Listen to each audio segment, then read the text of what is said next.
Et dans la story du jour, la candidature du candidat déclaré à l'élection présidentielle, Guillaume Soro, à l'élection présidentielle d'octobre prochain.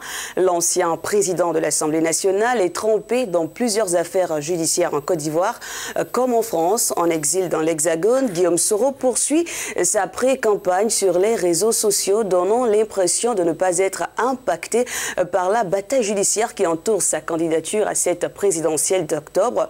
Il y a quelques jours, les avocats de l'ancien chef du Parlement ivoirien Guillaume Soro ont encore donné de la voix face au refus d'Abidjan de se conformer à la décision de la Cour africaine des droits de l'homme qui ordonnait la mise en liberté provisoire des proches du président du GPS. Et pour se faire entendre, il compte même exercer toutes les voies de droit, y compris auprès de l'Union africaine, l'Union européenne et même auprès des Nations unies. Alors, Guillaume Soro a-t-il encore des chances de se voir président élu de la Côte d'Ivoire ou est-il déjà hors jeu?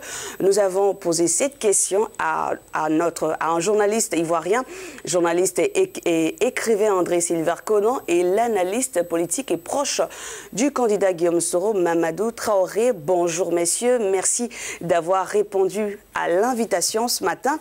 On va commencer avec vous, monsieur Traoré. Soro Guillaume est-il à même de poursuivre dans son désir de devenir président de la Côte d'Ivoire? On sait qu'en ce moment, pas moins de 3 dossiers restent ouverts devant des tribunaux. Il a récemment écopé de 20 ans d'emprisonnement, on l'a dit, et il y a aussi cette affaire IB en France. Alors, madame, je vais vous dire, vous allez peut-être me demander pourquoi, mais je vais vous dire clairement que tous ces 3 dossiers qui ont été lancés contre Guillaume Soro pour uniquement l'empêcher d'être candidat ne vont pas pouvoir l'empêcher d'être candidat. Aujourd'hui, je vous parle, Guillaume Soro est déterminé comme jamais pour être candidat aux élections et pour gagner. Et il a toutes les chances de gagner. Et c'est parce qu'il a toutes les chances de gagner que le pouvoir actuel, après les sondages qu'il a menés, a décidé de trouver une formule sur le plan juridique pour l'empêcher d'être candidat. Parce que s'il est candidat à je dirais 60-70%, il va battre à plate couture le candidat du pouvoir qui, il faut le dire, ne fait pas le poids face à Guillaume Soro.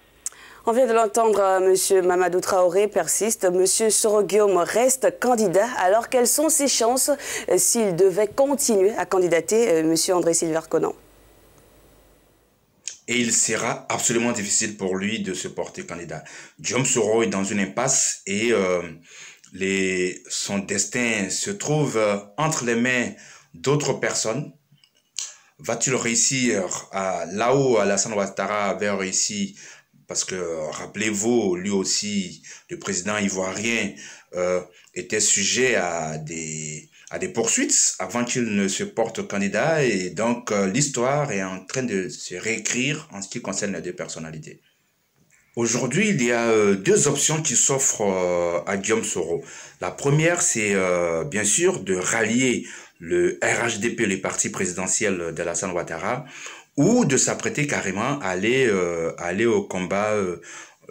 Alors, de quelles armes il disposerait donc pour aller à ce combat? C'est une autre histoire parce que nous sommes à 5 mois, bientôt 4 de la présidentielle d'octobre 2020.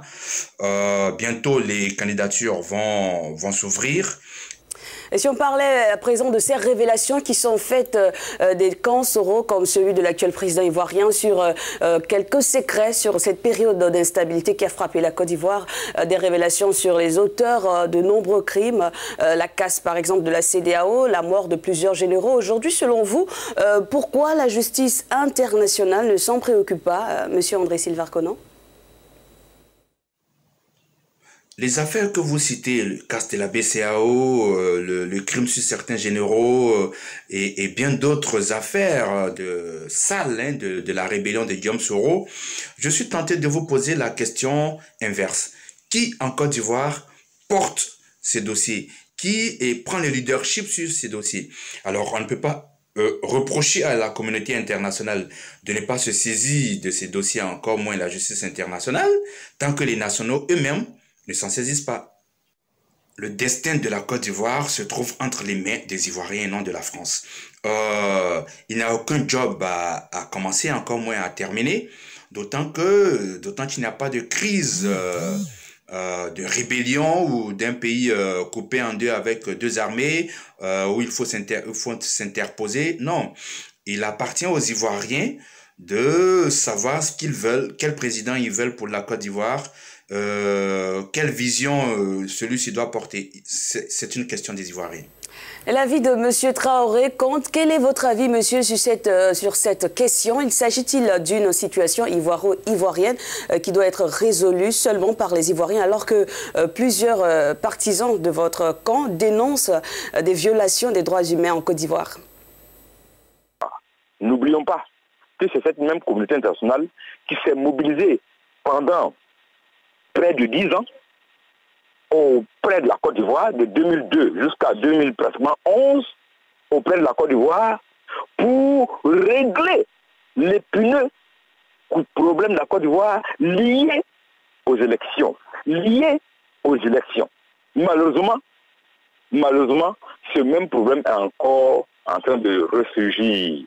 Est-ce qu'il faut attendre qu'il y ait problème d'abord avant d'intervenir? Moi, je pense que non. Il faut d'abord anticiper sur le problème.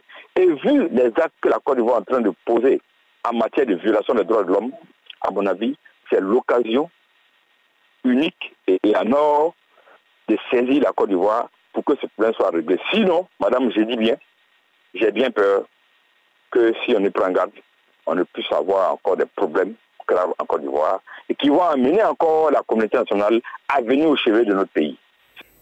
Il faut anticiper, vous l'avez dit, pour éviter de retomber dans le scénario de 2011. On a bien compris votre point de vue, monsieur Mamadou Traoré. En tout cas, merci à vous, messieurs, d'avoir accepté de répondre à nos différentes questions sur Africa News. Mamadou Traoré, analyste politique et proche de Soroguium, et monsieur André Silver Konon, journaliste et écrivain en Côte d'Ivoire. Et direction à présent le Burundi.